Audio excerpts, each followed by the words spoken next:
Start from there. A number of conferences on biophilic design, and this is a huge trend we see in the industry. Maybe you can explain to people what is biophilic design and what benefit it brings to an interiors project.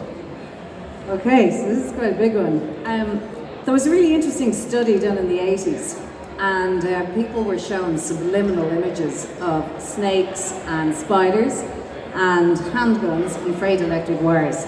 What was really telling about this experiment is that the people reacted most adversely to the snakes and the spiders, and not the guns or the electric wires. So it showed nature's ingrained in us. We've spent about 97% of our evolution living directly in nature, and only recently did we move indoors, cutting ourselves off from the natural elements that we evolved through. So it's no surprise that our brains crave this connection with nature, and this connection is called biophilia. It means a love of life or a love of living. And there's been about 30 decades of research that has shown that contact with nature has massive impact physiologically and emotionally on us.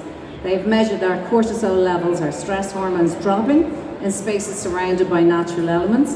In hospitals, they've noted that patients have recovered faster if they're in a room with a view and needed less pain medications. And in schools, they've discovered that classrooms with natural light, that the kids are learning faster than in classrooms without natural light. So this has all led to the emergence of what's called biophilic design.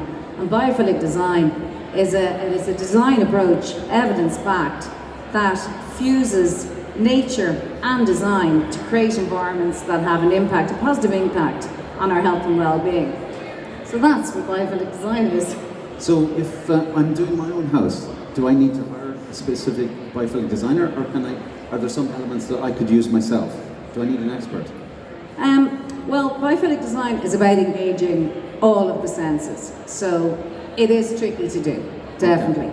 And there's quite a lot of work in getting the balances right. But if you were going to do it on your own, I would build my scheme slowly. And the first step I would do would be to look at what's outside. So good biophilic design is based upon the location that you're in. So if you're near a forest, or if you're near the sea, or if you can see a mountain in the distance, I'd use that as a starting point in terms of the materiality and the colors that you might be using.